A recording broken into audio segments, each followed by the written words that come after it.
Hello friend, नमस्कार। स्वागत है आपका एक बार फिर से राठौर इंग्लिश क्लासेस में।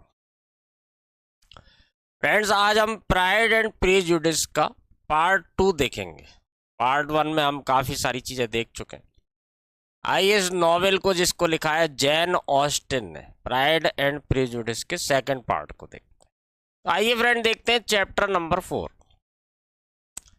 एलिजाबेथ जो है, यहाँ पे बात चलती है हंसफोर्ड में, जहाँ पर मिस्टर कॉलिंस रहते हैं ना। मिस्टर कॉलिंस जिन्होंने शादी की थी एलिजाबेथ की बेस्ट फ्रेंड शर्लोट लुकास से, वहाँ जाने की बात चलती है। शुरुआत में तो वो उसको अजीब सा लगता है, यानी वो हिचकिचाती है, लेकिन फिर धीरे धीरे उसका मूड बन जाता है, क्योंकि वहाँ वो बोर हो रही होती है।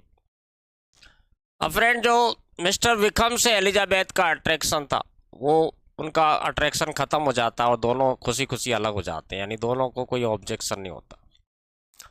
Elizabeth mister sir William Lucas और इनकी जो एक दूसरी पुत्री थी, जो शर्लोट की बहन है, मारिया लुकास, इसके साथ में ये हंसफोर्ड मिस्टर कॉलिंस के पास जाने के लिए तैयार हो जाते हैं। रास्ते में इन्हें लंदन से होकर के गुजरना रहता है, तो ये सोचते हैं कि चलो इसी बहाने जैन से और मिसेस गार्डनर वगैरह से मुलाकात हो जाएगी। जब वे लंदन पहुंचते हैं तो एलिजाबेथ की जैन से मुलाकात होती है और वो देखती है कि वो बिल्कुल ठीक है, और इस बात से उसे बहुत खुशी होती है। यहाँ पे मिसेस गार्डनर एक बार फिर से एलिजाबेथ से कहती हैं कि मिस्टर विक्रम जो थे, उन्होंने मिस किंग से केवल इसलिए रिलेशन बनाए कि उनका पैसा पाना चाहते थे। एलिजाबेथ के लिए विक्रम के प्रति जो है एक हमदर्दी रहती है, तो वो इस बात को मना कर देती है, यानी इस बात को स्वीकार करने से मना कर देती है कि केवल पैसे के लिए विक्रम ने जो है मिस किंग से रिलेशन बनाए थे। फ्रेंड्स, अब देखते हैं चैप्टर 5। इसमें सर विलियम लुकास, एलिजाबेथ और उसकी जो छोटी बहन थी मारिया ना, ये अपने हंसफोर्ड की यात्रा पर निकल जाते हैं। मिस्टर कॉलिंस इनका बहुत बढ़िया स्वागत करते हैं, और वहाँ पे वो देखती है एलिजाबेथ की उसकी जो फ्रेंड थी शर्लोट लुकास, जो अब मिसेस कॉलिंस बन चुकी थी, वो काफ़ी अच्छे से हर चीज़ को मैनेज कर रही थी, तो इस बात से उसे काफ़ी खुशी होती है। इसी समय फ्रेंड क्या होता है कि मिस डी बॉर्ग, जो लेडी कैथरीन की पुत्री थी और जिनके बारे में कहा जा रहा था कि ये डार्सी से शादी करने वाली होती, पता चलता है कि वो बाहर बग्गी में बैठी हुई है। एलिजाबेथ खिड़की से झांक करके देखती है तो वो एक बीमार सी लड़की दिखाई देती। अब एलिजाबेथ सोचती है कि अगर इसकी शादी मिस्टर डार्सी से हो गई तो शादी के बाद डार्सी को काफ़ी परेशानी झेलना पड़ेगी। फ्रेंड, जब बग्गी वहाँ से चली जाती जिसमें कि मिस डी बॉर्ग बैठी थी, उसके बाद मिस्टर कॉलिंस ये घोषणा करते हैं कि कल एक पार्टी आयोजित की जाएगी, और पार्टी आयोजित की जाएगी लेडी कैथरीन की जो एस्टेट है ना, उसका नाम है रोजिंग्स। रोजिंग्स में एक बहुत अच्छी, बहुत बड़ी पार्टी दी जाएगी। यहाँ पर फ्रेंड मिस्टर कॉलिंस बहुत बड़ी बड़ी बातें करते हैं कि लेडी कैथरीन जो है बहुत ऊंचे दर्जे की महिला है ना, बहुत पैसे वाली है, बहुत रुतबा है उनका। हालांकि एलिजाबेथ को इन चीज़ों से कोई फ़र्क नहीं पड़ता। जब वो पार्टी में पहुंचते हैं तो लेडी कैथरीन जो है, इनके बारे में देखिए लिखा है, a tall large women with strongly marked feature. एक लंबी जो है, स्ट्रांगली, एक थोड़ी ताकतवर टाइप की महिला जिसके बहुत अच्छे फीचर्स है। लेडी कैथरीन को अपने पैसे का बहुत घमंड होता है, और वो बार बार जो है एलिजाबेथ और ये जो मिस्टर लुकास वगैरह रहते हैं, इनको नीचा दिखाने की कोशिश करती हैं, ये लो सोसाइटी के हैं ये मान करके। तो ये पार्टी आयोजित होती है फ्रेंड लेडी कैथरीन के एस्टेट जो है रोजिंग्स में। यहाँ पर जो है मिस्टर कॉलिंस जो है, वो जैसी उनकी आदत होती है एक बड़ी बड़ी बातें करने की, सेकी बगाड़ने की, भोजन की बहुत ज़्यादा तारीफ करते हैं। सर विलियम लुकास भी उनके हाँ में लाने लगते हैं। अब फ्रेंड, एक सप्ताह के बाद सर विलियम लुकास जो है ये वापस लौट जाते हैं हार्टफोर्ड साइड, जहाँ पर वो रहते थे। अब यहाँ पे एलिजाबेथ जो है, उसकी फ्रेंड शर्लोट लुकास, जो अब मिसेस कॉलिंस बन चुकी, उसके साथ आराम से समय गुजार रही होती। ये घूमने जाते हैं, लंबी वॉक पर जाते हैं, इस तरह से इनका टाइम गुजरता रहता है। रोजिंग्स में इनकी हफ्ते में 1-2 पार्टी होती रहती। कुछ समय बाद एलिजाबेथ को ये खबर मिलती कि मिस्टर डार्सी जो है, ये रोजिंग्स आने वाले। अब फ्रेंड मिस्टर डार्सी का रोजिंग्स आना होता है। इसके पहले एलिजाबेथ बहुत उत्सुक थी, बस केवल ये देखने के लिए जब वो मिस्टर डार्सी आएंगे तो मिस डी बॉर्ग के साथ उनका व्यवहार कैसे रहता है, क्योंकि ये बातें चल रही थी कि मिस डी बॉर्ग जो लेडी कैथरीन की पुत्री है, इनसे डार्सी की शादी होने वाली है।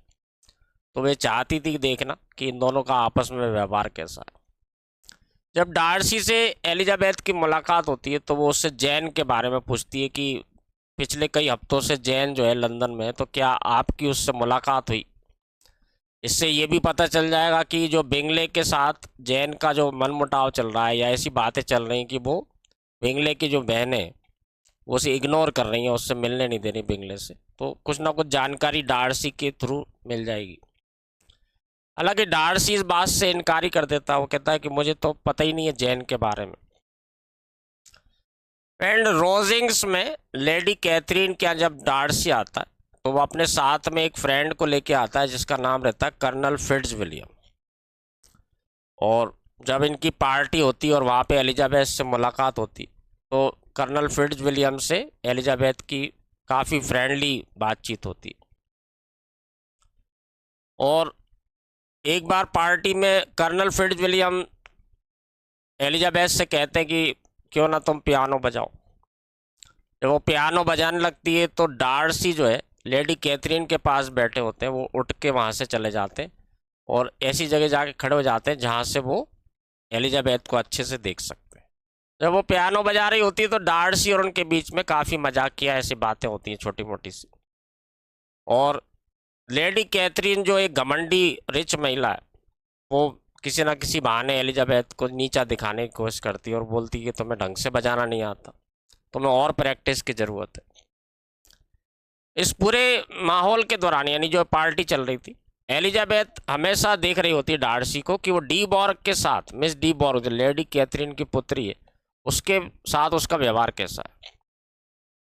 और इस बात पे वो गौर करती है कि डार्सी का कोई लगाव नहीं है लेडी मिस डी बॉर्ग के प्रति। अब एलिजाबेथ फ्रेंड जो हंसफोर्ड में मिस्टर कॉलिंस और उसकी जो फ्रेंड है शैरलोट लुकास उसके साथ में रुकी होती है। एक दिन डार्सी का हंसफोर्ड में आना होता है, लेकिन बाई चांस की बात ये रहती है कि उस दिन एलिजाबेथ अकेली रहती है, ये दोनों कहीं गए होते हैं। इस बात से डार्सी थोड़ा नर्वस हो जाता है। हालांकि इनके बीच बातचीत होने लगती है और पुरानी सारी घटनाओं के बारे में बात होती है और वो पूछती है कि नेदरफील्ड पार्क से वो इतनी जल्दी क्यों वहाँ से चले गए सारे बिंगले परिवार। ये सब हल्की फुल्की बातचीत होती रहती है और जैसे ही शैरलोट और मारिया वहाँ पर आते डार्सी वहाँ से चला जाता है। अब शैरलोट फ्रेंड डार्सी के व्यवहार को नोटिस कर रही होती है और वह एलिजाबेथ से कहती है कि मुझे तो बिल्कुल पक्का लगता है कि डार्सी को तुमसे प्यार हो गया है। हालांकि एलिजाबेथ इस बात से तुरंत इनकार कर देती है कि मुझे ऐसा बिल्कुल नहीं लगता। आइए फ्रेंड देखते हैं चैप्टर नंबर 10। एलिजाबेथ डार्सी को इग्नोर करती है और जब वो वॉक पर जाते तो जानबूझकर गलत रास्ता बता देती है। हालांकि फिर भी इनकी कई बार मुलाकात हो जाती है और डार्सी जो है इनके साथ टहलते टहलते मिस्टर कॉलिंस के घर तक भी आते हैं। एक बार डार्सी फ्रेंड एलिजाबेथ से कहता है कि उसे एक आध दिन के लिए रोजिंग्स में है ना लेडी कैथरीन क्या रुकना चाहिए। इससे एलिजाबेथ को ऐसा लगता है कि वो डार्सी को ऐसा लग रहा है कि कर्नल फिट्जविलियम जो है इनके प्रति एलिजाबेथ का लगाव है और शायद वो शादी करने के इच्छुक है। कर्नल फिट्जविलियम एक दिन एलिजाबेथ से कहते हैं कि मैं जिससे भी शादी करूंगा वो थोड़ा सा एक रिच फैमिली से होना चाहिए। कर्नल फिट्जविलियम फ्रेंड ऐसी लड़की से शादी करना चाहते हैं जो थोड़े रिच बैकग्राउंड से हो।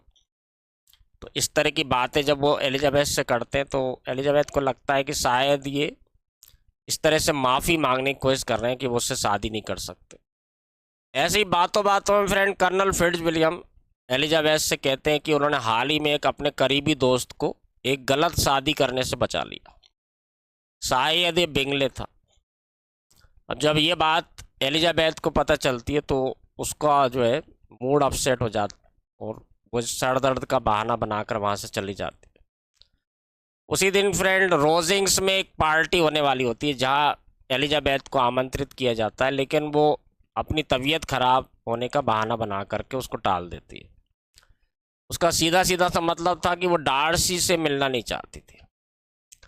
और कर्नल फिट्जविलियम की बातें सुन करके उसे ये कहीं ना कहीं विश्वास होने लगता है कि मिस्टर बिंगले और जैन के बीच जो रिश्ता होने वाला था उसमें कहीं ना कहीं डार्सी ने टांग अड़ाई है। आइए फ्रेंड, अब वॉल्यूम 2 का हम चैप्टर नंबर 11 देखते हैं। अब यहाँ क्या होता है फ्रेंड, एलिजाबेथ का सर दुख रहा होता है, बीमारी का वो एक तरह से कहें तो बहाना बनाती है रोजिंग्स में पार्टी में नहीं जाने के लिए। तो फ्रेंड मारिया, मिस्टर कॉलिंस और सैरलोट लुकास जो अब मिसेस कॉलिंस बन चुकी है, ये सारे लोग वहाँ चले जाते हैं रोजिंग्स में पार्टी के लिए। और अचानक से घंटी बजती है तो एलिजाबेथ को लगता है कि ये जो है कर्नल फिट्जविलियम होंगे शायद, लेकिन जब दरवाज़ा खोलती है तो देखती है सामने डार्सी खड़ा। उसे बड़ा आश्चर्य होता है कि डार्सी यहाँ क्यों आया। अब डार्सी अंदर आता है, एलिजाबेथ अकेली होती, थोड़ी बहुत देर इधर उधर की बातचीत चलती है, उसके हेल्थ के बारे में पूछता है कि तबीयत कैसी है, और फिर वो थोड़ी बहुत एलिजाबेथ की तारीफ करता है और अल्टीमेटली प्रपोज कर देता है एलिजाबेथ को। हालांकि उसका प्रपोज करने का तरीका थोड़ा सा अलग रहता है, यानी कि अजीब कह सकते हैं। वो कहीं ना कहीं एलिजाबेथ को एक लो सोशल बैकग्राउंड की, लो सोशल कनेक्शंस वाली फैमिली बताता है, और ये कहता है कि उनका परिवार शायद इस रिश्ते का विरोध करे ना। तो इस तरह से वो कहीं ना कहीं वो अनजाने में एक थोड़ा सा नीचा दिखा देता है एलिजाबेथ को। एलिजाबेथ जो पहले से प्रीजुडिस थी डार्सी के प्रति कि ये एक बहुत धनवान लेकिन बहुत ज़्यादा घमंडी आदमी है, इस बात से इतना नाराज हो जाती है कि सीधे सीधे वो मुंह पर ही डार्सी को मना कर देती है। जब एलिजाबेथ फ्रेंड डार्सी को सीधे सीधे मना कर देती है तो डार्सी को बड़ा आश्चर्य होता है, क्योंकि उसे लग रहा था कि मैं तो बहुत ही ज़्यादा रिच हूँ, हैंडसम हूँ, कोई लड़की शायद ही मुझे मना कर सके। लेकिन एलिजाबेथ अलग स्वभाव की रहती। एलिजाबेथ फ्रेंड उससे कहती है कि मैं तुमसे बिल्कुल भी शादी नहीं करना चाहती, क्योंकि तुमने बहुत ही एरोगेंट तरीके से, अहंकार दिखा करके जो प्रपोजल किया है, ये बहुत ही गलत तरीका है। दूसरा वो ये भी कहती है कि मैं जानती हूँ कि बिंगले और जैन के बीच का रिश्ता भी तुमने ही तोड़वाया है, क्योंकि तुम नहीं चाहते थे कि लो सोशल बैकग्राउंड की लड़की से बिंगले की शादी हो। और तीसरा वो ये कहती है कि मैं ऐसे आदमी से कभी भी शादी नहीं करना चाहूँगी जिसने मिस्टर विक्रम के साथ इतना बुरा व्यवहार किया, और पूरी बातें बताई थी कि विक्रम को डार्सी के पिता ने विरासत में यानी वसीयत में बहुत सारा पैसा दिया था जो तुमने उसे नहीं दिया, और उसकी वजह से उसे बहुत सारी परेशानियों का सामना करना पड़ा, उसे गरीबी में दिन गुजारना पड़ा। ये सारी बातें वो बताई थी डार्सी को। डार्सी ये सब बातें सुनता है, उसे बहुत गुस्सा भी आता है और वो नाराज होकर के वहां से चला जाता है। गुस्से में आकर के फ्रेंड एलिजाबेथ बहुत सारी जो है अपने दिल की पूरी भड़ास निकाल देती डार्सी को कि तुमने बिंगले का रिश्ता तोड़वाया, तुमने विक्रम के साथ इतना बुरा व्यवहार किया, और तुम मुझे प्रपोज भी इस तरह से कर रहे हो कि मुझे नीचा दिखा रहे हो कि मैं लो सोशल बैकग्राउंड की। वो सारा जो भड़ास इतने दिनों की भरी हुई थी वो सारी उड़ेल देती है उसके। जब डार्सी वहां से चले जाता है तो एलिजाबेथ जो है अपने बिस्तर पे धड़ाम से गिर जाती है और रोने लगती है जोर जोर से। अब अगली सुबह फ्रेंड जब एलिजाबेथ टहलने के लिए जाती है तो अपना यूजुअल जो रास्ता था, जिस रास्ते से वो हमेशा जाती थी, उस रास्ते को अवॉइड करके जानबूझ के दूसरे रास्ते से जाती। लेकिन फिर भी जो है कहीं ना कहीं डार्सी उसे ढूंढ लेता। डार्सी उसके पास आता और ज़्यादा कोई बात नहीं करता, केवल एक लेटर उसके हाथ में देके वहाँ से चला जाता। अब इस तरह के व्यवहार से एलिजाबेथ थोड़ा आश्चर्यचकित होती है और वो जानना चाहती है कि लेटर में क्या लिखा है, तो वो पढ़ना शुरू करती है। अब यहाँ पे डार्सी के ऊपर पिछली रात को जितने भी आरोप लगाए थे एलिजाबेथ, उनके बारे में डार्सी जो है एक्सप्लेनेशन देता। सबसे पहले ये कहता है कि हाँ मैं ये स्वीकार करता हूँ कि बेंगले जो है इसको कहीं ना कहीं मैंने राजी किया था, यानी इसको कन्विंस किया था कि वो बेनेट फैमिली जो लो सोशल कनेक्शंस रखती है, यानी एक गरीब परिवार से, तो वो उससे शादी ना करे और उनकी जोड़ी ज़्यादा अच्छी नहीं है। हालांकि डार्सी ये बात भी कहता है कि जैन के एटीट्यूड से मुझे कभी ऐसा ज़्यादा महसूस नहीं हुआ कि वो बेंगले से बहुत ज़्यादा प्रेम करती है, और इसी बात के कारण बिंगले को भी कहीं ना कहीं लगने लगा कि जैन जो है उससे जुड़ाव तो है लेकिन प्रेम शायद उतना नहीं है उसके अंदर। डार्सी इस बात को जरूर स्वीकार करता है कि जैन इतने समय से लंदन में थी। इस बात को उसने बिंगले से जो है कभी जिक्र नहीं किया, जबकि डार्सी को पता था कि जैन जो है लंदन में। तो उसने ये बोला कि मेरा ऐसा स्वभाव नहीं है कि मैं ज़्यादा बोलचाल करूं और ज़्यादा इस तरह की बातें करूं, तो इसलिए हो सकता है कि मैंने उसे ना बताया हो। अब डार्सी आगे बोलता है कि जो विक्रम के बारे में तुमने मेरे ऊपर आरोप लगाया है ये बिल्कुल गलत है। हाँ, मेरे पिता जो थे वो विक्रम को पसंद जरूर करते थे और अपनी मृत्यु होने के बाद उन्होंने डार्सी से ये बात जरूर कही थी कि तुम उसका ध्यान रखना और उसके आगे की जो एजुकेशन है उसका सारा खर्चा तुम उठाना। अब डार्सी आगे लिखता है फ्रेंड कि जो मिस्टर विक्रम थे ये पहले क्लर्जी मैन है ना, जो पादरी होते हैं उस तरह के प्रोफेशन में जाना चाहता था, क्लर्जी मैन बन भी गया था, लेकिन उसका मन नहीं लगा उस काम में। और जैसे ही उनके डार्सी के पिता की मृत्यु हुई तो वो डार्सी के पास आता और कहता है कि मैं लॉ की पढ़ाई करना चाहता हूँ। तो डार्सी जो है अपने पिता की इच्छा के अनुसार उसे 3000 पाउंड दे देता है, जो उस जमाने में बहुत बड़ी रकम थी। मिस्टर विक्रम को जैसे ही पैसा मिलता है वो पूरे पढ़ाई वढ़ाई सब छोड़ के जुआ खेलना, अय्याशी करना, इसमें वो सारा पैसा उड़ा देता है। जब सारा पैसा खत्म हो जाता है फ्रेंड तो मिस्टर विक्रम दोबारा से डार्सी के पास जाता है और कहता है अब मैं क्लर्जी मैन बनना चाहता हूँ फिर से और मुझे और पैसा चाहिए। डार्सी जो विक्रम की हरकतों से पूरी तरह से परिचित था, उसे सब पता था ये किस तरह से पैसा उड़ा के आ गया, उससे साफ मना कर देता है कि मैं तुम्हें अब और पैसा नहीं दे सकता। इस बात से विक्रम और डार्सी के बीच थोड़ी सी झगड़ा होता है, लड़ाई होती है, हॉट आर्ग्यूमेंट्स होते हैं।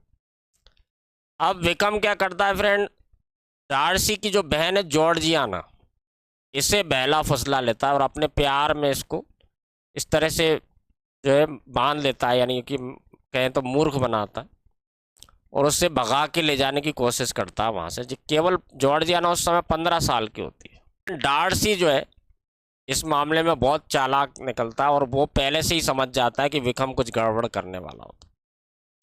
उसे इन दोनों के भागने की योजना पता चल जाती है और वो विक्रम को वहाँ से भगा देता है और जॉर्जियाना को बचा लेता है। अब फ्रेंड एलिजाबेथ इस लेटर को पढ़ती है, लेकिन डार्सी के प्रति जो उसका प्रेजुडिस था उसकी वजह से वो उस पर विश्वास करने में जो है उसको अजीब लगता है, एकदम से स्वीकार करने में कि डार्सी ने जो उसके जैन के बारे में जो चीज़ बोली, बिंगले के बारे में बोली और ख़ास तौर से विक्रम के बारे में जो उसने बोला। लेकिन फिर वो पुरानी बातों को बार बार सोचती है कि कैसे जब विक्रम उससे पहली बार मिला था और उसके लिए वो बहुत अनजान थी, इसके बावजूद भी उसने डार्सी से रिलेटेड जितनी भी पर्सनल बातें थी उसको बता दी थी। इस तरह से विचार करती है और उससे धीरे धीरे ये बात समझ में आने लगती है कि डार्सी ने जो कहा है वो ज़्यादा सही है। जब इन सारी घटनाओं पर बार बार एलिजाबेथ विचार करती है तो उसे कहीं ना कहीं ये समझ में आने लगता है कि उसने विक्रम को पहचानने में गलती करी। फिर उसे मिस किंग वाली घटना भी याद आती है कि कैसे वो पैसे के लिए एलिजाबेथ को छोड़ करके वहाँ मिस किंग के पास चला गया था। और धीरे धीरे उसे अपनी गलती का एहसास होने लगता है। वो ये समझ जाती है उसने विक्रम को गलत समझा और डार्सी को भी गलत समझा। इस बीच फ्रेंड डार्सी और कर्नल फिट्जविलियम वहाँ से चले जाते हैं। लेडी कैथरीन कई बार पार्टियाँ आयोजित करती है, वहाँ एलिजाबेथ और कॉलिंस इसको बुलाते हैं।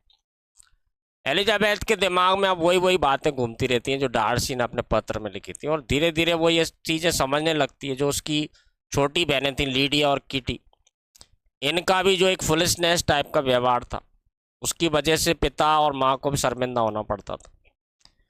और मिसेस बेनेट जो एलिजाबेथ की मदर है उनका भी व्यवहार थोड़ा फुलिश था। ये सब बातें बार बार वो सोचती है और वो ये समझ जाती कि डार्सी ने जो कुछ भी कहा वो काफ़ी हद तक सही है और मेरी फैमिली का जो ये अशिष्ट व्यवहार है, इस तरह का जो व्यवहार है, ये जैन के फ्यूचर को ख़राब कर रहा है कहीं ना कहीं। अब काफ़ी समय हो जाने के बाद फ्रेंड एलिजाबेथ और मारिया जो है ये अपने घर हर्टफोर्डशायर वापस जाने के लिए निकल जाते हैं। जैसा कि हमने शुरुआत में देखा था कि बीच में लंदन पड़ता है, तो ये सोचते हैं कि थोड़े दिन हम लंदन में रुक जाते हैं मिसेस गार्डनर के पास। वहाँ पे इनकी जैन से भी मुलाकात होती है। हालांकि एलिजाबेथ जो है डार्सी के बारे में जैन को कुछ नहीं बताती कि डार्सी के साथ उसका कैसा क्या व्यवहार रहा, जो लेटर मिला उस बारे में कुछ नहीं बताती, और सोचती है कि बाद में कभी बात करेंगे। अब फ्रेंड एलिजाबेथ और मारिया ये वापस आ जाते हैं अपने घर पे हर्टफोर्डशायर, जहाँ इनकी बहनें रहती हैं किटी और लीडिया। ये दोनों बहनें बहुत ही फुलेस फ्लर्ट करने वाली, जो मैरिटन में आर्मी के रेजिमेंट वहाँ पे रुकी हुई थी, वहाँ के ऑफिसरों के साथ पार्टी करना, फ्लर्ट करना, ये सारी चीज़ें करती रहती। लेकिन ये पता चलता है बहुत जल्दी मैरिटन से वो रेजिमेंट वहाँ से जाने वाली है। तो वो कोशिश करती हैं, जहाँ वो नई जगह जाने वाली होती है ब्राइटन, वहाँ पर वो गर्मियों में वहाँ रेजिमेंट जाने वाली होती है। तो वो अपने पिता से पूछती हैं कि हम वहाँ जा सकते हैं, ताकि वो उन ऑफिसर्स के साथ फिर से और मिल सकें। इसी बीच फ्रेंड लीडिया जो है एलिजाबेथ को एक और खबर देती है कि मिस किंग जो थी वो विकम को छोड़ के जा चुकी है, और अब विकम फिर से अकेला हो गया। अब एलिजाबेथ को लगता है कि ये विकम का जो है सेपरेशन हो गया है मिस किंग से, तो वो फिर से मिलने की कोशिश करेगा, और वो उससे मिलना नहीं चाहती थी, अवॉइड करती है उसको। अगली सुबह फ्रेंड एलिजाबेथ जैन को अपने साथ हुई सारी चीज़ों की जानकारी देती है कि कैसे डार्सी ने उससे प्रपोज किया, कैसे उसने ठुकरा दिया, फिर उसने एक लेटर दिया जिसमें ये सारी बातें कही गई थी। हालांकि वो बेंगले के बारे में जो डार्सी ने कहा था वो सारी बातों को छुपा लेती। उसे लगता है कि अगर इस तरह की बातें जैन सुनेगी तो उसे बुरा लगेगा। एलिजाबेथ फ्रेंड विकम के बारे में भी जैन को बताती है, जो डार्सी ने उसे बताया था। हालांकि जैन को भरोसा नहीं होता है, लेकिन वो बहुत सीधी सादी भोली वाली लड़की है, वो मान जाती है इस बात। दोनों जने ये डिसाइड करते हैं कि मिस्टर विकम का जो असली कैरेक्टर है, इसे अभी फ़िलहाल हमको कुछ नहीं बोलना चाहिए, यानी इस मामले में शांति रहे तो ज़्यादा अच्छा है। विकम के बारे में ज़्यादा कुछ बात करने से एक डर ये भी था कि जॉर्जियाना जो डार्सी की बहन है उसे भगा कर ले जाना चाहता था विकम, इससे जॉर्जियाना की भी बदनामी होगी। इसलिए ये दोनों सोचते हैं कि इस मामले में चुप ही रहें तो ज़्यादा बढ़िया। अब फ्रेंड किटी और लीडिया और मिसेस बेनेट ये तीनों जने जो हैं दुखी थे कि वहाँ से रेजिमेंट जा रही है। इस रेजिमेंट में फ्रेंड एक कर्नल रहते हैं और उनकी वाइफ रहती है मिसेस फॉस्टर।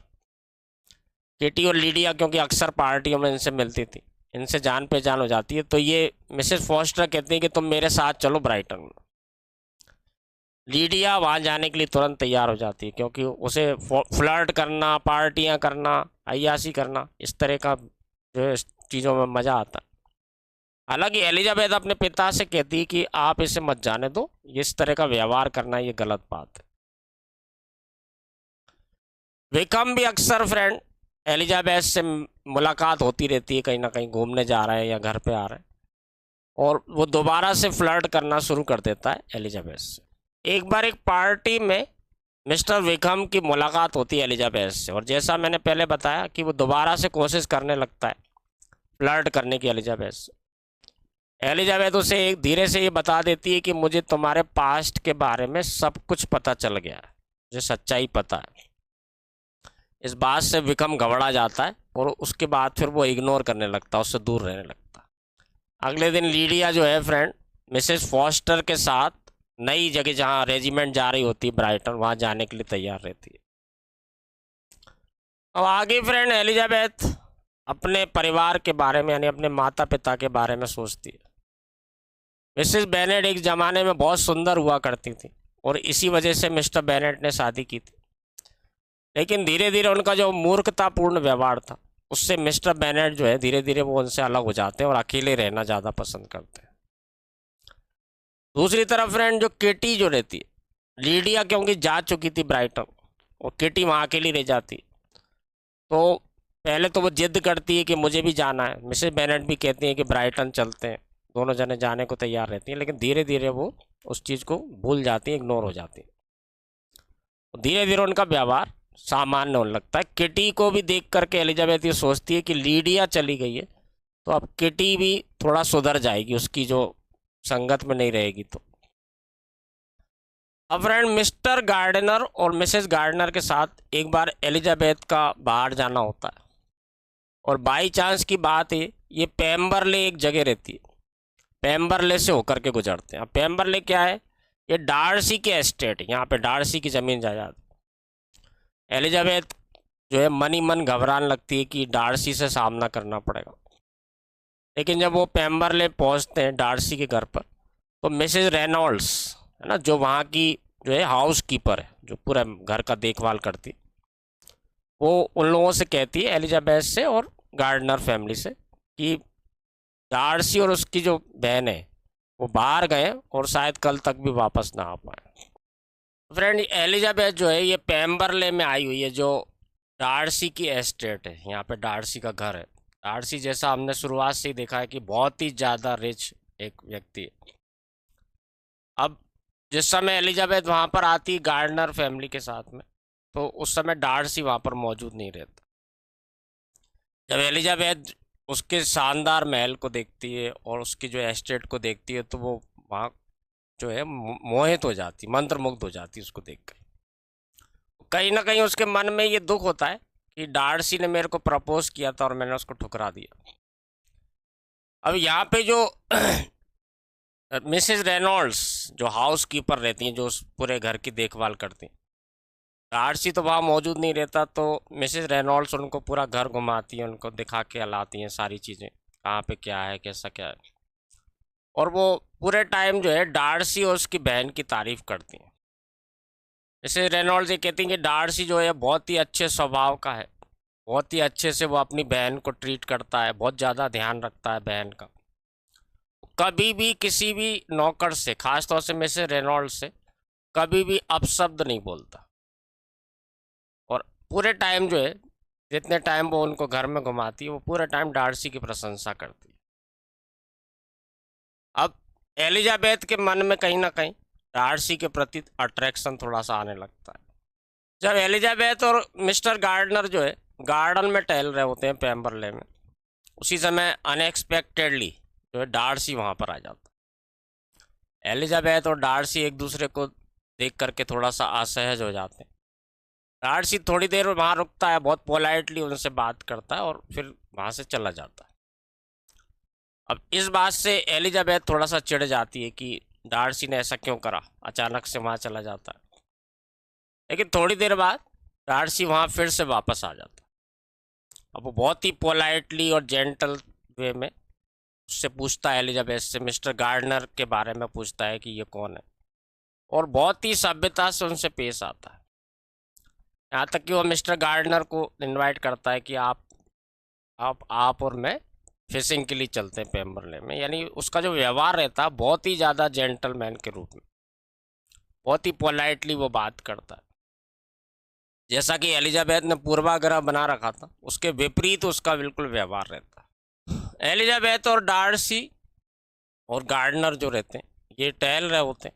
गार्डनर कहीं काम से चले जाते हैं थोड़ा दूर, तो एलिजाबेथ और डार्सी काफ़ी समय अकेले बात करते हैं। और एलिजाबेथ इस बात को नोटिस करती कि डार्सी के बारे में जैसा वो सोच रही थी कि बहुत ही ज़्यादा घमंडी अभिमानी व्यक्ति है, उसके बिल्कुल उल्टा जो है वो बहुत ही पोलाइटली और जेंटलमैन की तरह वो बात करता है। और डार्सी जो है वो एलिजाबेथ से ये भी कहता है कि कल मेरी बहन यहाँ आने वाली है, आज तो वो है नहीं, लेकिन कल जब वो यहाँ आएगी तो मैं तुम्हें उससे मिलवाऊंगा। अब फिर से एलिजाबेथ बहुत आश्चर्यचकित हो जाती कि डार्सी जो है अपनी बहन से मुझे मिलवाना चाहता है, हालांकि वो इस बात को स्वीकार करती। मिस्टर गार्डनर वहाँ वापस आते हैं तो डार्सी का उनके प्रति भी बहुत ही जो है एक बहुत ही पोलाइटली व्यवहार होता है, बहुत ही अच्छे से वो बात करता है। ये देख के गार्डनर भी जो है आश्चर्यचकित हो जाते हैं, क्योंकि अभी तक उन्होंने हर व्यक्ति के मुंह से, खासतौर से एलिजाबेथ के मुंह से, डार्सी के बारे में बुराई ही सुनी थी कि बहुत ही ज़्यादा अमिलनसार, घमंडी, अभिमानी, रूखा व्यक्ति है। बड़े आश्चर्य होता है उनको, डार्सी का व्यवहार बिल्कुल उलट रहता है इसके। एलिजाबेथ भी आश्चर्यचकित रहती है कि डार्सी का व्यवहार जो है, जो सोच रही थी उसके बिल्कुल उलट है। अब अगली सुबह फ्रेंड जैसे ही सुबह होती है, डार्सी अपनी बहन जॉर्जियाना को लेकर के उस इन यानी सराय जो बोलते हैं, जहाँ रुकने की जगह होती है मेहमानों के लिए, वहाँ पे वो अपनी बहन को लेकर के एलिजाबेथ के पास आता है और उसे इंट्रोड्यूस कराता है कि ये मेरी बहन है। एलिजाबेथ नर्वस हो जाती है कि ये इस तरह का व्यवहार क्यों कर रहा है, क्यों मुझे अपनी बहन से मिला रहा है। वो बिल्कुल हाल ही में वो आई हुई होती है, लेकिन वो देखती है उसकी बहन भी नर्वस है, हालांकि बहुत अट्रैक्टिव और शाय नेचर की है, शर्मीले स्वभाव की है। इसी बीच बिंगले का वहाँ आना होता है। एलिजाबेथ जो है बिंगले से नाराज़गी दिखाती है कि वो अचानक से वहाँ से गायब हो गया था जहाँ वो रह रहे थे, नेदरफील्ड पार्क में, और इनकी आपस में इस तरह की बातें चलती रहती हैं। मिस्टर गार्डनर बहुत जल्दी ये बात को नोटिस कर लेते हैं कि डार्सी जो है कहीं ना कहीं प्रेम में है एलिजाबेथ के, उसको प्यार हो गया एलिजाबेथ से। हालांकि एलिजाबेथ के मन में भी डार्सी के प्रति जो है प्रेम अब जागृत होने लगा था। जब इन लोगों की मुलाकात होती है फ्रेंड, जैसा कि शुरुआत में हमने देखा था, यानी इसके पहले की जो कहानी देखी थी, कि बिंगले की जो बहन थी वो बार बार ये बात कह रही थी कि बिंगले की शादी डार्सी की बहन जॉर्जियाना से होने वाली है। जब बिंगले को और जॉर्जियाना को वो देखती है तो वो ये देख करके समझ जाती है कि इनके बीच में कोई भी ऐसा लगाव या कोई अट्रैक्शन नहीं है। यानी बिंगले को ना तो जॉर्जियाना से लगाव है, ना जॉर्जियाना को बिंगले से। बिंगले जब अकेला होता है तो जो एलिजाबेथ से जैन के बारे में पूछता है और वो माफ़ी मांगता है कि बहुत लंबे समय से वो उससे नहीं मिल पाया था। एलिजाबेथ डार्सी के व्यवहार से बहुत ज़्यादा आश्चर्यचकित थी। वो ये उम्मीद कर रही थी जब मिस्टर एंड मिसेस गार्डनर से वो मिलेगा तो वो उनसे र्यूडली व्यवहार करेगा, उनके लो सोशल स्टेटस की वजह से, जैसा कि वो एलिजाबेथ के परिवार को पसंद नहीं करता था। जबकि इसके उलट डार्सी का व्यवहार जो बहुत ही ज़्यादा पोलाइट रहता है, यहाँ तक कि वो रात को डिनर आयोजित करता है और इन लोगों को आमंत्रित करता है, मिसेज एंड मिसेस गार्डनर है ना, एलिजाबेथ, इन सबको वो कहता है कि आज रात को डिनर है और आपको वहाँ पे आना है। रात में जब एलिजाबेथ अकेली होती है तो वो सोचती है डार्सी के बारे में और उसे भी कहीं ना कहीं प्रेम होने लगता है अब डार्सी से। वो इस बात को भी स्वीकार करती है कि डार्सी ने जो है इतने लंबे समय तक जो मन ही मन उसको चाह रहा था, इसके बावजूद कि एलिजाबेथ ने उसके प्रति बहुत बुरा व्यवहार किया था, उसके प्रपोजल को जो है डिनाई कर दिया था। Friend, Elizabeth, mister and missus Gardiner बहुत ही ज़्यादा आभारी होते हैं डार्सी ने जिस तरह से उनके मेहमान नवाजी की थी, और उस मेहमान नवाजी का आभार चुकाने के लिए मिसेस गार्डनर और जो है एलिजाबेथ से कहती हैं कि अगले दिन हम जॉर्जियाना के पास चलेंगे, उसे धन्यवाद बोलेंगे, तो उन्होंने इतनी अच्छी मेहमान नवाजी की हमारे साथ। एक और बात ये रहती है कि एलिजाबेथ के मन में ये बात आती है कि मैं वाकई में डार्सी को चाहती हूँ या नहीं चाहती हूँ, इस मामले में वह असमंजस में रहती है। अगले दिन ये जॉर्जियाना से मिलने के लिए पेम्बरले में जाते हैं और वो जो है बहुत ही थोड़ा सा साय नेचर की रहती है, हालांकि बहुत ही पोलाइटली वो भी बात करती। मिस्टर बिंगले और मिसेस हर्स्ट भी वहाँ रहते हैं, मिस्टर बिंगले की बहन, उनकी भी जो है काफ़ी कम बातचीत होती है उस समय। अपनी पूरी इस बातचीत में कैरोलिन जो बिंगले की बहन रहती है वो भी ये नोटिस करती है कि डार्सी जो है एलिजाबेथ और जॉर्जियाना के बीच जो बातचीत हो रही थी उसमें काफ़ी इंटरेस्ट लेता है और उनको बातचीत करने के लिए थोड़ा सा प्रेरित भी करता है। इसके बाद फ्रेंड एलिजाबेथ और मिस्टर एंड मिसेस गार्डनर वहाँ से चले जाते हैं। उनके जाने के तुरंत बाद जो कैरोलिन, मिस्टर बिंगले की बहन है, वो जॉर्जियाना से बुराई करने लगती है एलिजाबेथ की। हालांकि जॉर्जियाना पहले ही एलिजाबेथ से मिल चुकी थी और उसके बारे में एक अच्छी राय बना चुकी थी, तो वो जॉर्जियाना उसकी बातों पे ज़्यादा ध्यान नहीं देती। इसके बाद कैरोलिन भी वहाँ से चली जाती। अब इसके बाद फ्रेंड एलिजाबेथ को 2 पत्र मिलते हैं जैन से। एक पत्र छोटा सा रहता और दूसरा थोड़ा बड़ा रहता। इस पत्र में एक घबराहट, एक जो है आतंकित होने की अवस्था को व्यक्त करती है जैन, और एक बहुत बुरी खबर उसको देती है कि जो उसकी बहन थी लीडिया, ये विक्रम, मिस्टर विक्रम, जिनके बारे में हम पहले देख चुके हैं, ये लीडिया जो है विक्रम के साथ भाग जाती है, घर से भाग जाती है। Lydia friend Vikram, mister Vikram जो रहते इनके साथ जो है घर से भाग जाती है और ये उम्मीद करी जाती है कि शायद ये स्कॉटलैंड गए होंगे। स्कॉटलैंड जाने का रीज़न ये रहता है कि वहाँ पे जो ऐसे व्यक्ति हैं जो अवयस्क नहीं है ना, माइनर्स, अवयस्क भी वहाँ पे बिना परमिशन के शादी कर सकते थे। इसलिए ये उम्मीद की जाती है कि ये दोनों भाग करके स्कॉटलैंड गए होंगे। पूरा परिवार फ्रेंड इस बारे में चिंतित था कि लीडिया मिस्टर विक्रम के साथ भाग गई थी, और सभी जानते थे कि मिस्टर विक्रम जो है एक लालची व्यक्ति है। उसका कोई ऐसा इरादा नहीं होगा लीडिया से शादी करने का, वो उसका यूज़ करेगा और शायद छोड़ देगा उसके बाद।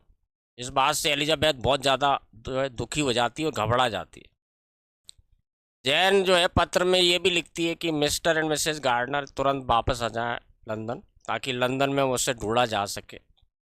एलिजाबेथ डर के मारे इतना घबरा जाती, वो तुरंत भागती हुई जाती है। दरवाजे के बाहर जाके वहाँ पे डार्सी खड़ा होता है। डार्सी को पूरी बात बताती। अब डार्सी उसे सांत्वना देता है और कहता है कि मैं किसी नौकर को भेज करके मिस्टर एंड मिसेस गार्डनर को भी बुलवा लेता हूँ, और फिर हम कोशिश करेंगे जहाँ तक जो हो सकता है मदद करने की। एलिजाबेथ के मन में ये ख्याल भी आता है फ्रेंड कि अब ये जो दाग लग गया है कि लीडिया घर से भाग गई विक्रम के साथ, इससे उनकी छवि बहुत ज़्यादा खराब हो जाएगी, और अब शायद डार्सी से उसकी कभी भी शादी ना हो पाए। अब वो इमीडिएटली उसके मन में ये भाव आ जाता है कि वो अब कहीं ना कहीं उसके मन में प्रेम तो था, उसको प्रेम था, लेकिन वो उसको दबा रही थी। लेकिन अब उससे दुख होने लगता है कि ये जो दाग लग गया है, अब शायद ही कभी ऐसा हो कि डार्सी उसे दोबारा से प्रपोज करे। डार्सी फ्रेंड मदद का भरोसा देता है, और इस बात का भरोसा भी देता है कि ये बात जो है ये एक सीक्रेट ही रहेगी तुम्हारे और मेरे बीच में, इस बारे में किसी को कुछ पता नहीं चलेगा। डार्सी वहाँ से चला जाता है।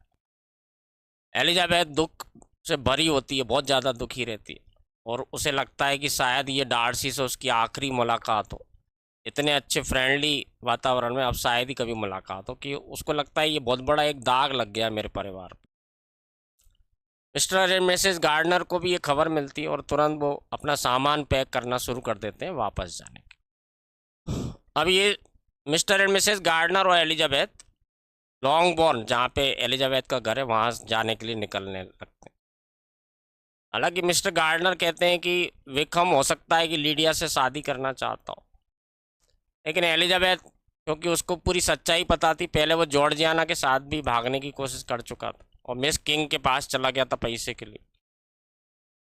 इस बात से उसे पक्का भरोसा होता है कि वो लीडिया से शादी नहीं करना चाहता, वो केवल उसे बहला रहा है, यानी कि उसको जो है यूज़ कर रहा है एक तरह से।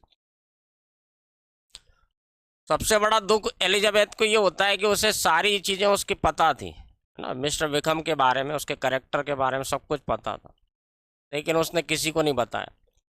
उसे लगता कि अगर मैं ये बातें सबको बता देती तो हो सकता है कि ये नौबत नहीं आती। अगले दिन वो लॉन्गबॉर्न पहुंच जाते हैं, जहाँ पर एलिजाबेथ का घर है। वहाँ जाके पता चलता है कि पूरा परिवार शोक में, सदमे में, खासतौर से जैन और मिसेस बेनेट। मिस्टर बेनेट जो है वो लंदन गए हुए थे, लीडिया को तलाश रहे थे, और उसकी कोई खबर नहीं थी अब तक। मिसेस बेनेट जो है इतना ज़्यादा सदमे में रहती हैं कि अपने कमरे से ही बाहर नहीं निकलती, और उन्हें ये डर लगता है कि ऐसा नहीं हो कि मिस्टर बेनेट और मिस्टर विक्रम, इनके बीच में कोई लड़ाई हो जाए और इसके परिणाम स्वरूप जो है कोई मर जाए, यानी कि कोई लड़ाई हो जाए, है ना, हाथापाई हो जाए। मिस्टर गार्डनर भरोसा दिलाते हैं कि वो जल्दी लंदन जाएंगे और मिस्टर बेनेट की वहाँ पे मदद करेंगे लीडिया को ढूंढने में। कुछ दिनों बाद फ्रेंड मिस्टर गार्डनर का पत्र आता है लॉन्गबॉर्न में, जहाँ एलिजाबेथ जैन वगैरह रह रहे होते हैं। इस पत्र में वो लिखते हैं कि वो पूरी कोशिश कर रहे हैं, एक एक होटल में जा रहे हैं, वहाँ तलाश कर रहे हैं, और मिस्टर फॉस्टर जो कि आर्मी ऑफिसर थे जिनके साथ लीडिया गई थी, तो वो उसमें जिक्र करते हैं कि उसमें उन्होंने मिस्टर फॉस्टर की मदद मांगी है कि वो आर्मी के जितने लोग हैं उनसे भी संपर्क करें, ताकि मिस्टर विक्रम और लीडिया को ढूंढा जा सके। पूरे जो आर्मी रेजिमेंट वहाँ रुकी होती है, उनके बीच में भी ये बात फैल जाती है कि मिस्टर विक्रम जो है एक बहुत ही घटिया और कमीना प्रकार का व्यक्ति है। ये बात जो है हर व्यक्ति वहाँ का आर्मी का जानने लगता है। अब फ्रेंड मिस्टर कॉलिंस का एक लेटर आता है, जहाँ लॉन्गबॉर्न, जहाँ पे एलिजाबेथ और जैन रहती हैं। मिस्टर कॉलिंस, जैसे मैंने आपको बताया पहले, ही एक अजीब और गरीब स्वभाव का व्यक्ति रहता है। उस लेटर में वो बोलता है, पहले तो खेद जताता है, सांत्वना देता है, उसके बाद वो ये भी लिखता है कि चलो ये अच्छा ही हुआ कि एलिजाबेथ ने मेरा प्रस्ताव ठुकरा दिया, नहीं तो आज मैं भी ऐसे परिवार के साथ जुड़ जाता जिनके साथ ऐसी जो है दुर्भाग्यशाली घटना हुई, यानी उनका नाम खराब हो गया। इस तरह की बातें लिखता है जिससे ये और डिस्टर्ब हो जाते हैं जैन और एलिजाबेथ। मिस्टर गार्डनर का एक और पत्र आता है, इसमें वो बताते हैं कि मिस्टर फॉर्स्टर ने भी बहुत कोशिश की विकम को और लीडिया को ढूंढने के लिए, लेकिन वो असफल रहे, उनको कोई जानकारी नहीं मिली। इस बीच ये बात पता चलती है कि मिस्टर विकम ने $1000 ये जुए में हार गया और इसके ऊपर ये कर्जा हो गया, और ये भी एक कारण है जिसकी वजह से वो कहीं छुप करके बैठा। इस तरह की जो घटनाएं औरत होती रहती हैं। एलिजाबेथ और जैन ये दोनों बहुत ही ज़्यादा जो है दुखी थे और बहुत ज़्यादा परेशान थे। अब एलिजाबेथ के मन में ये बात बार बार आती कि क्योंकि उसके परिवार का नाम इतनी जोर से ख़राब हो चुका है, अब उसके डार्सी से शादी होने के चांसेस जो हैं लगभग लगभग ख़त्म से हो जाते हैं। ये एलिजाबेथ सोच रही है। बहुत दिनों की तलाश के बाद मिस्टर बेनेट हार मान लेते हैं और वापस आने का निश्चय करते हैं लॉन्गबोर्न में, और मिस्टर गार्डनर के ऊपर छोड़ देते हैं लीडिया को ढूंढने की जिम्मेदारी। मिसेस गार्डनर भी वापस चली जाती हैं लॉन्गबोर्न से लंदन। थोड़े दिन के बाद फ्रेंड मिस्टर बेनेट को एक लेटर आता है मिस्टर गार्डनर की तरफ से, और उसमें लिखते हैं वो कि विकम जो है मिल गया है और वो तैयार भी हो गया है लीडिया से शादी करने के लिए, लेकिन उसने एक शर्त रखी कि उसे जो है उनकी जो जायदाद है, यानी मिस्टर बेनेट की जो जायदाद है उसमें से उसको हिस्सा मिलेगा। इसके अलावा 100 पाउंड पर ईयर भी उसको दिए जाएंगे। इससे वो अंदाज़ा लगाते हैं कि जो विकम ने के बारे में जो चर्चा सुनी थी कि उसके ऊपर बहुत बड़ा कर्जा हो गया, वो कर्जा जितना वो सोच रहे थे उससे शायद कहीं ज़्यादा है, इसलिए वो ऐसे इतने ज़्यादा पैसों की मांग कर रहा। हालांकि पत्र से ये बात स्पष्ट हो जाती है कि मिस्टर गार्डनर ने विकम को लंबी चौड़ी एक राशि दी है, एक बहुत बड़ी रकम दी है, इसी की वजह से वो तैयार हुआ है शादी के लिए। और उनका पूरा परिवार जो है मिस्टर गार्डनर के प्रति जो है कृतज्ञता व्यक्त करते हैं, यानी बहुत आभार महसूस करते हैं कि उन्होंने इतना सारा पैसा दे करके और कैसे भी विकम को ढूंढ लिया। अब फ्रेंड नेक्स्ट देखते हैं चैप्टर नंबर 8। इसमें मिस्टर बेनेट जो है ये जानने के बहुत ज़्यादा इच्छुक हैं कि मिस्टर गार्डनर ने विकम को कितना पैसा दिया ताकि वो इस पैसे को लौटा सके। इसके विपरीत इनकी पत्नी मिसेस बेनेट जो एलिजाबेथ की माँ है, उनको इस बात से कोई फ़र्क नहीं रहता और वो इस बात से ही खुश हैं कि लीडिया की शादी हो रही है, और पूरी तरह शादी की तैयारी में लग जाती हैं कि ये खरीदेंगे वो खरीदेंगे। आस पड़ोस में वो घर भी तलाशने लगती हैं जहाँ लीडिया और विकम रहेंगे भविष्य में। हालांकि मिस्टर बेनेट इस बात से पूरी तरह से इनकार कर देते हैं कि वो लीडिया को 1 रुपया भी नहीं देंगे उसकी शादी के कोई भी सामान खरीदने के लिए। इन सब बातों से फ्रेंड एलिजाबेथ और ज़्यादा हताश हो जाती। अब उसे लगता है कि विकम जिस परिवार में आ रहा है, यानी उसके परिवार में, ऐसे परिवार से तो डार्सी अब बिल्कुल भी रिश्ता नहीं रखना चाहेगा, और उसकी जो शादी होने की जो इच्छा थी वो धीरे धीरे धूमिल होती जा रही होती है। यानी उसे लगता है कि धीरे धीरे इस तरह की जो घटनाएं हो रही हैं, अब उसका जो कभी विवाह हो सकता था, अब तो ये धीरे धीरे बिल्कुल रास्ते इसके ख़त्म होते जा रहा है। अब फ्रेंड मिस्टर गार्डनर का एक और पत्र आता है जिसमें ये पता चलता है कि मिस्टर विकम जो है उस इलाके को, यानी मेरिटन में जहाँ पे वो रेजिमेंट रुकी थी, उसको छोड़कर वो नॉर्थ में बिल्कुल दूर, बहुत दूर वहाँ से जाने वाला है, वहाँ जाके वो काम करे। एक और बात पता चलती है कि विकम जो है जितना भी उसने कर्जा मेरिटन और ब्राइटन में ले रखा था उस पूरे कर्जे को चुकाने के लिए तैयार रहता। अब जैन और एलिजाबेथ मिस्टर बेनेट से रिक्वेस्ट करती हैं कि इससे पहले कि वो बहुत दूर नॉर्थ में चला जाएगा विकम, तो इससे पहले कम से कम एक बार वो मिस्टर विकम और लीडिया को घर पर बुला लें और ये सारी नाराज़गी को ख़त्म कर दें। अब फ्रेंड लीडिया और विकम लॉन्गबोर्न है ना एलिजाबेथ के घर वापस आते हैं। दोनों इतने बेशरम रहते हैं कि इनको अपने किए पर कोई भी शर्मिंदगी महसूस नहीं होती, उल्टा लीडिया बल्कि ये महसूस कर रही होती, यानी ये एक्सपेक्ट कर रही होती है कि सारे लोगों से आके बधाई देंगे कि उसने बहुत अच्छा काम करा, यानी शादी हो गई उसकी, शादी की बधाइयाँ देंगे। एलिजाबेथ ये बात को नोटिस करती है कि विकम का कोई विशेष अट्रैक्शन नहीं है लीडिया के प्रति, और वो उसी तरह से ट्रीट कर रहा था जैसे कभी एक ज़माने में वो एलिजाबेथ को किया करता था। फ्रेंड, लीडिया का स्वभाव जो है एक बहुत ही फुलिश बचकाना हरकतें करने वाली लड़की, इस तरह की इमेज इसमें दर्शाई गई। वो बातों बातों में सारी जो वेडिंग हुई थी, शादी हुई उनकी लंदन में, उनके बारे में सारी चीज़ें बताती है। और मिस्टर एंड मिसेस गार्डनर के प्रति उसे लगता है कि कोई भी इसके प्रति मन में जो है कृतज्ञता का भाव नहीं है कि उन्होंने इतनी बड़ी हेल्प करी उसकी। बातों बातों में लीडिया एक और चीज़ बताती है एलिजाबेथ को कि जब उनकी शादी हुई तो वहाँ मिस्टर डार्सी भी मौजूद थे। ये बात उसके मुंह से अचानक से निकल जाती है, हालांकि वो बता भी देती है कि डार्सी ने ये मना किया था किसी को बताने के लिए। अब ये बात सुन के एलिजाबेथ एकदम से चौंकन जो है आश्चर्यचकित हो जाती, भौचक की रह जाती कि इनकी शादी में डार्सी क्यों आया था और डार्सी ने ये बात छुपाने के लिए क्यों कहा, ये बात भी वो जानना चाहती है। तो वो एक लेटर लिखती है मिसेस गार्डनर को कि वो सारी बातें उसको बताएं, जो जो चीज़ घटना हुई, वो ख़ास तौर से डार्सी की मौजूदगी के बारे में बताएं कि वो शादी में वहाँ क्यों मौजूद था।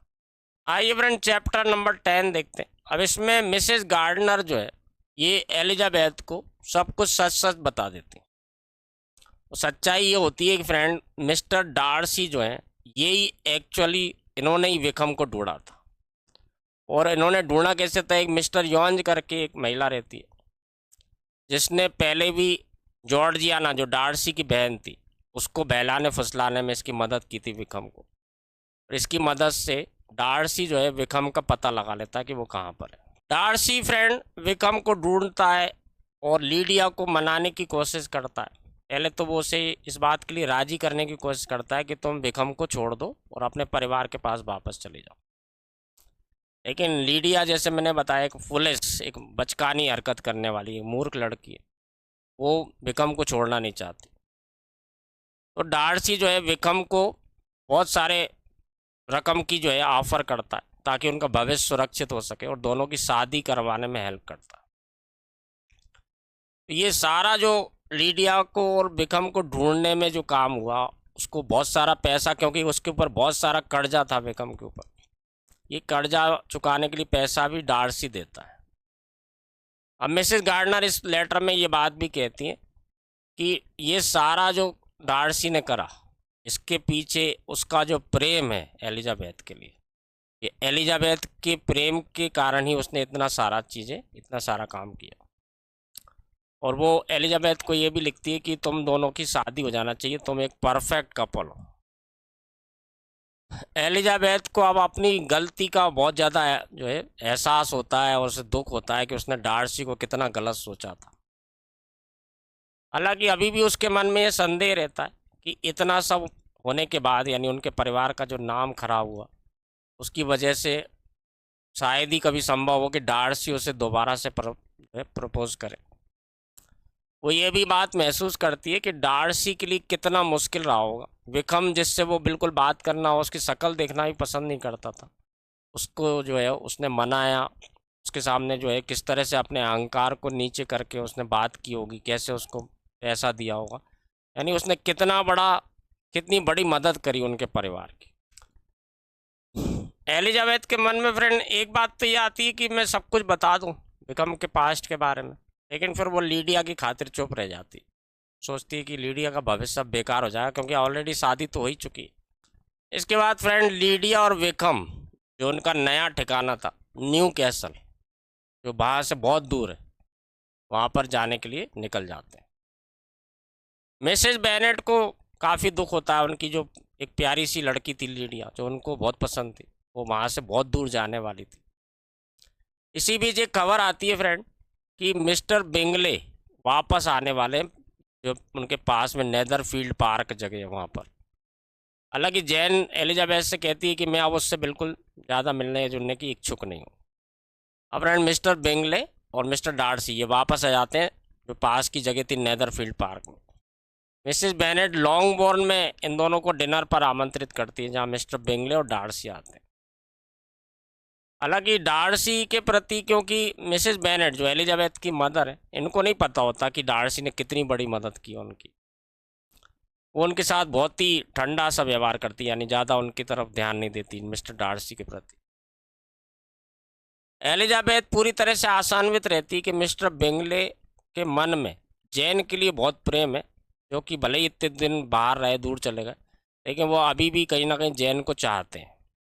मिसेस बेनेट जो डिनर आयोजित करती हैं फ्रेंड, उसमें मिस्टर बिंगले जैन के बगल में बैठते हैं। इससे ये बात प्रतीत होती है कि अभी भी वो दोनों एक दूसरे को चाहते हैं। हालांकि एलिजाबेथ और डार्सी ये काफ़ी दूर दूर बैठते हैं और परिस्थिति ऐसी बनती है कि इनकी ज़्यादा कुछ बातचीत भी नहीं हो पाती। डिनर के बाद डार्सी ये बोलता है कि मैं किसी काम से मुझे लंदन जाना है जल्दी, और वो लंदन चले जाता है। मिस्टर बिंगले का जो व्यवहार रहता है फ्रेंड इन बेनेट परिवार में और जैन के प्रति, इस बात से मिसेस बेनेट बहुत ज़्यादा खुश हो जाती हैं और उन्हें ये उम्मीद फिर से जागृत हो जाती है कि जल्दी बिंगले जो इनकी लड़की जैन से शादी कर लेगा। अब मिस्टर बिंगले का बार बार इनके घर आना जाना होता है फ्रेंड, अक्सर वो डिनर के लिए वहीं रुक जाता है। मिसेस बेनेट कई बार कोशिश करती हैं कि जैन और बिंगले को अकेला छोड़ दिया जाए ताकि वो बात कर सके, और एक बार वो इस बात में सफल हो जाती हैं। उन दोनों को अकेला छोड़ दिया जाता है काफ़ी देर के लिए। थोड़ी देर बाद एलिजाबेथ का उस कमरे में आना होता है तो बिंगले वहाँ से उठ के चला जाता है। अब जैन एलिजाबेथ को बताती है कि फाइनली मिस्टर बिंगले ने उसे प्रपोज कर दिया शादी के लिए। पूरा परिवार जो है बहुत ज़्यादा खुश हो जाता है। फिर बिंगले उनके माता पिता से आशीर्वाद लेते हैं और सभी लोग जो है बहुत ज़्यादा खुश हो जाते हैं कि बिंगले ने प्रपोज कर दिया और जल्दी उनकी शादी होने जा रही है। आइए फ्रेंड आप चैप्टर नंबर 14 देखते हैं जो वॉल्यूम नंबर 3 से। अगले दिन लेडी कैथरीन का जो है अचानक से आना होता है लॉन्गबोर्न एलिजाबेथ के घर पे। जैसे बेनेट जैसे फुलेस्ट टाइप की महिला है, ये इनको कुछ समझ में नहीं आता। वो सोचती है कि अच्छा हुआ ये आ गई, शादी होने वाली होती है बिंगले की। लेकिन लेडी कैथरीन जो है ये कठोरतापूर्ण व्यवहार करती हैं, जैसा कि स्वभाव रहता है इनका, थोड़ा सा अक्खड़ घमंडी महिला रहती है। ये एलिजाबेथ से कहती हैं कि वो प्राइवेटली यानी कि अकेले में उससे बात करना चाहती।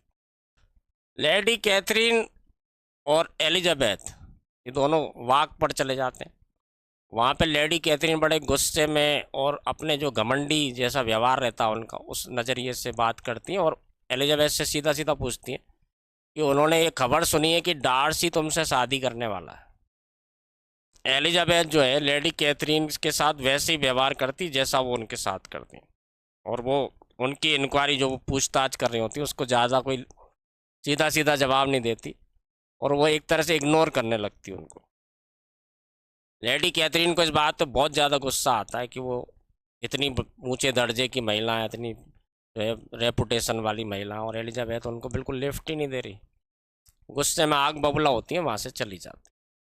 अब फ्रेंड लेडी कैथरीन और एलिजाबेथ के बीच जैसे हॉट आर्गूमेंट्स होते हैं, यानी जिस तरह की बातचीत होती है, इससे एलिजाबेथ के मन में फिर से ये डर आता है कि लेडी कैथरीन क्योंकि उस डार्सी की आंट लगती है, वो काफ़ी प्रभावशाली है, तो ये और भी एक बाधा आ जाएगी डार्सी जो दोबारा कभी उसको प्रपोज करे उसमें। इस बीच मिस्टर कॉलिंस का एक लेटर आता है मिस्टर बेनेट के पास, जिसमें वो लिखता है कि मैंने भी ये खबर सुनी है कि डार्सी और एलिजाबेथ की शादी होने वाली है।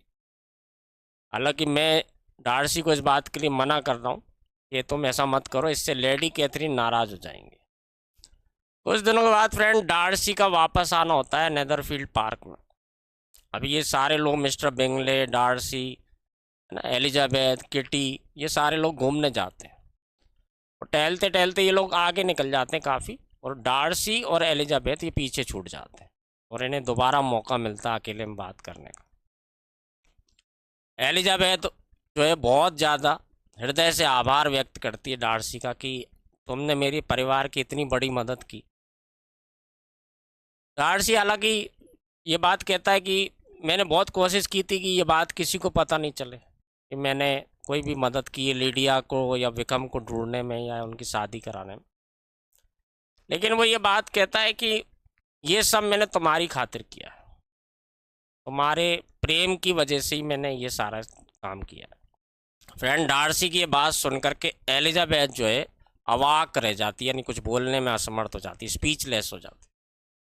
डार्सी आगे बोलना शुरू करता है और सारी बातें बताता है, और वो उससे पूछता है कि मेरा प्रेम तो जैसा मैंने पहले तुम्हें प्रपोज किया था उस समय जितना प्रेम में तुम्हें करता था उतना ही आज करता हूँ। क्या तुम्हारे मन में जो मेरे प्रति आशंकाएं थी, जो भावनाएं थी, अब वो बदल गई हैं? क्या तुम भी मुझे प्रेम करते हो? यानी ये खुली बात हो जाती है इनके बीच में।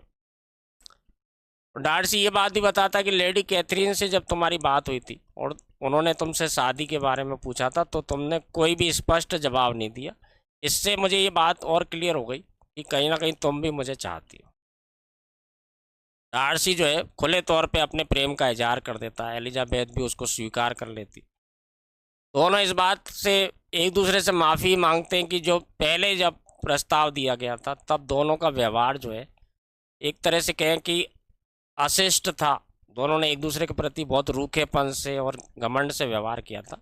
इस तरह की बातें होती हैं और पुरानी सारी गलतफहमियां दूर हो जाती हैं कुल मिला के। और एलिजाबेथ और डार्सी ये खुले तौर पे अपना प्रेम का इजहार कर देते हैं एक दूसरे को। अब पुरानी सारी गलतफहमियां दूर हो जाती हैं फ्रेंड। दोनों एक दूसरे की जो गलतियां हुई थी उनके लिए माफ़ी भी मांग लेते हैं। डार्सी इस बात को स्वीकार भी कर लेता है कि एक समय उसने बिंगले को मना किया था इस लो स्टेटस के लोगों से संबंध बनाने में, यानी जेन से शादी करने। दूसरा उसने ये बात भी कही कि जब वो जिस तरह का व्यवहार था उसका अभिमान घमंड से भरा, उस व्यवहार को उसने पूरी तरह से बदल लिया। और जब पेम्बरले में एलिजाबेथ आई थी तब उसने इस बात को जो है दिखाया भी था कि किस तरह से वो अब बदल चुका है, उसका व्यवहार बदल चुका है। डार्सी बिंगले से ये बात भी कहता है कि ये बात तो बिल्कुल पक्की है कि जैन तुम्हें वाकई में चाहती, दिल से चाहती है, तो तुम्हें उसके बारे में सोचना चाहिए, यानी उससे शादी करना चाहिए। इसी कारण से मिस्टर बिंगले वापस आए नेदरफील्ड पार्क में। ये सारी बातें डार्सी बता देता है, यानी जो पुरानी गलतियां हुई थी वो सारी गलतियों को सुधारने की दोनों जने कोशिश करते हैं। अब रात में फ्रेंड मिस्टर बिंगले और डार्सी का फिर से लॉन्गबॉर्न इनके घर पे आना होता है। इस बीच एलिजाबेथ जैन से जो है सीक्रेटली बात करती है और कहीं ना कहीं बताती है डार्सी के बारे में, हालांकि पूरी बात नहीं बताती वो। जब ये लोग घर आते हैं तो मिसेस बेनेट जो है ये डार्सी से चिढ़ती है। इनको किसी बात का कुछ पता नहीं होता। इनको ये चिढ़ होती है कि हमेशा बिंगले के साथ चिपका रहता और इसकी वजह से जैन को अकेले में मिलने का मौका नहीं मिलता। लेकिन जब ये लोग घर आते हैं तो डार्सी बिंगले जो है ये कहते हैं कि वाक पर चलते हैं, और जैन और बिंगले ये दोनों वाक पर चले जाते हैं और एलिजाबेथ और डार्सी ये दोनों अकेले जो है अलग अलग चले जाते हैं दोनों जन। अभी डार्सी और एलिजाबेथ के बीच में फाइनली बात होती है, क्यों उनके दिल से तो वो राजी हो ही चुके थे दोनों जन। अब डार्सी बोलता है कि मैं तुम्हारे पिता से आज रात को डिनर के बाद तुम्हारे पिता से इस शादी के बारे में बात करूँगा। और एलिजाबेथ बोलती है कि हाँ ठीक है, माँ से मैं बात करूँगी। ये दोनों तैयार हो जाते हैं इस बात के लिए। अब डार्सी फ्रेंड मिस्टर बेनेट से बात करता है शादी के बारे में, तो मिस्टर बेनेट बड़े आश्चर्यचकित हो जाते हैं क्योंकि उनको भी कोई बात पता नहीं होती। वो अभी भी यही सोच रहे होते हैं कि एलिजाबेथ डार्सी से बहुत ज़्यादा नफरत करती है। वो डार्सी से बोलते हैं कि मैं एलिजाबेथ से बात करना चाहता हूँ। वो जाके एलिजाबेथ से अकेले में बात करते हैं तो एलिजाबेथ सारी बातें बता देती कि वो हाँ मैं भी प्यार करती हूँ। इसके अलावा एक ख़ास बात जो बताती है कि डार्सी ही वो व्यक्ति है जिसने लीडिया को ढूंढने में और उसकी शादी करने में पूरी मदद की थी। मिस्टर बेनेट बहुत ज़्यादा आश्चर्यचकित हो जाते हैं इस बात पे और बहुत इम्प्रेस हो जाते हैं और तुरंत राजी हो जाते हैं शादी के लिए। इधर एलिजाबेथ अपनी माँ मिसेस बेनेट से बात करती है। मिसेस बेनेट जैसा कि मैंने आपको बताया कि वो उनका तो केवल एक ही उद्देश्य था कि कैसे भी करके उनकी लड़कियों की अच्छी शादी हो जाए। तो तुरंत अपनी नफ़रत को भुला देती हैं क्योंकि उनकी नज़र में मालूम होता है उनको कि डार्सी जो है एक बहुत ज़्यादा रिच व्यक्ति है। तो वो तुरंत तैयार हो जाती हैं एलिजाबेथ से उसकी शादी करने के लिए। अब चूँकि डार्सी की शादी तय हो चुकी है एलिजाबेथ से, तो मिस्टर बिंगले की शादी जैन से तय हो चुकी। शुरुआत में नेचुरली जैसा होता है मिस्टर बिंगले की बहन विरोध करती है, नाराज़ हो जाती है। लेडी कैथरीन बहुत नाराज़ हो जाती हैं। इधर मिस्टर कॉलिंस को पता चलता है तो वो भी नाराज़ हो जाते हैं क्योंकि वो उम्मीद नहीं कर रहे थे कि ये इनकी बहनों की शादी इतने अच्छे परिवारों में हो जाएगी। ये सारी चीज़ें चलती रहती हैं जैसा कि आमतौर पर परिवारों में होता है। डार्सी को और एलिजाबेथ को इन चीज़ों से कोई फ़र्क नहीं पड़ता, वो इन सब चीज़ों को इग्नोर कर देते। फाइनली फ्रेंड, इन दोनों जनों की शादी हो जाती है, यानी डार्सी की एलिजाबेथ से शादी हो जाती है और मिस्टर बिंगले की शादी जैन से हो जाती है। एलिजाबेथ पेम्बरले में चली जाती है रहने के लिए और जैन जो है मिस्टर बिंगले के साथ नेदरफील्ड पार्क में रहने लगती है। नेदरफील्ड पार्क किराए से लिया गया घर था फ्रेंड। एक्चुअल में डर्बीशायर एक जगह है, वहाँ पर मिस्टर बिंगले का जो एक्चुअल घर रहता है, तो वहाँ ये 1 साल बाद जैन और बिंगले वहाँ से चले जाते हैं। इसके जाने का एक रीज़न ये भी रहता है कि मिसेस बेनेट और इनका परिवार का जो बार बार आना जाना और उनकी जो मूर्खताएं रहती हैं, उन्हें ये दोनों ज़्यादा समय तक सहन नहीं कर पाते। फिर डर्बीशायर चले जाते हैं, एलिजाबेथ पेम्बरले शिफ्ट हो जाती। इनकी जो बहन रहती है किटी, वो उसका आना जाना लगा रहता है दोनों बहनों के घर पे। इनके पिताजी जो है बहुत मिस करते हैं एलिजाबेथ को, वो भी कभी कभी जाते हैं मिलने के लिए। किटी अब इन दोनों बहनों के साथ रह के धीरे धीरे सुधरने लगती है, यानी उसके व्यवहार में सुधार आने लगता है। वो एक जेंटल लेडी की तरह व्यवहार करना सीख जाती। तो फ्रेंड, इस उपन्यास की जो है पूरी तरह से हैप्पी एंडिंग हो जाती है। लीडिया का अलग ही पत्र आता है जो इस बात को कहती है कि अब डार्सी से क्योंकि शादी हो गई है, बिंगले से जैन की शादी हो गई है, दोनों बहुत पैसे वाले हैं, वो उनसे पैसे की मांग करती है कि बेकम को पैसे की ज़रूरत है, उसको मदद की आवश्यकता है। ये दोनों हालांकि अपने पति से तो नहीं बताती ये बात, लेकिन इनके पास जो थोड़ा बहुत पैसा रहता है वो उसको भेजती हैं और उस तरह से वो हेल्प करती हैं। यानी कि हर चीज़ आप देखेंगे एंड में जाके हैप्पी एंडिंग, सब कुछ खुश, सब तरह से सब चीज़ें सुधर जाती हैं। जो बिंगले की बहन कैरोलिन रहती है वो भी अपनी नाराज़गी दूर करके जो डार्सी और एलिजाबेथ से मिलने आने लगती है। जॉर्जियाना जो रहती है एलिजाबेथ की बहुत अच्छी सहेली बन जाती है, दोनों की बहुत अच्छे से पढ़ने लगती है। लेडी कैथरीन की जो नाराज़गी रहती है, थोड़े दिन तक तो डार्सी और उनके संबंध ख़त्म हो जाते हैं, लेकिन फिर डार्सी को एलिजाबेथ कहती है कि नहीं, इस तरह से संबंध ख़राब करना अच्छी बात नहीं है, और फिर से वो उनसे भी मिलना जुलना जो है स्टार्ट हो जाता है, यानी कि सब कुछ सुधर जाता है, एवरीथिंग इज़ ओके, पूरी तरह से हैप्पी एंडिंग। नॉवेल में फ्रेंड आप देखेंगे जब इस एंड वाले चैप्टर में आप देखें तो धीरे धीरे करके जितनी भी चीज़ें खराब हो गई थी, जो रिश्ते बिगड़ गए थे, वो सारी चीज़ें सुधर जाती हैं और पूरी तरह से एक हैप्पी एंडिंग होती है इस नॉवेल की। तो फ्रेंड, प्राइड एंड प्रीजुडिस एक नॉवेल है, काफ़ी लंबा है। इसको हमने चैप्टर वाइज इसलिए देखा है कि आपके दिमाग में हर चीज़, हर एक घटना जो इस नॉवेल में लिखी हुई है, वो हर चीज़ आप तभी समझ पाएंगे जब इसको बहुत डिटेल में पढ़ेंगे। कहानी सुनाने को तो ये कहानी मैं 5 मिनट में शॉर्ट में करके सुना सकता हूँ, लेकिन उससे फिर बहुत सारी चीज़ें मिस हो जाती हैं। अभी परीक्षा में कोई ऐसा सवाल आया जो डीप में है, तो वो पहचानना, उसको जानना संभव नहीं होता अगर हम शॉर्ट में सुनते हैं किसी उपन्यास को। Thank you very much friend, next video में फिर मिलते हैं।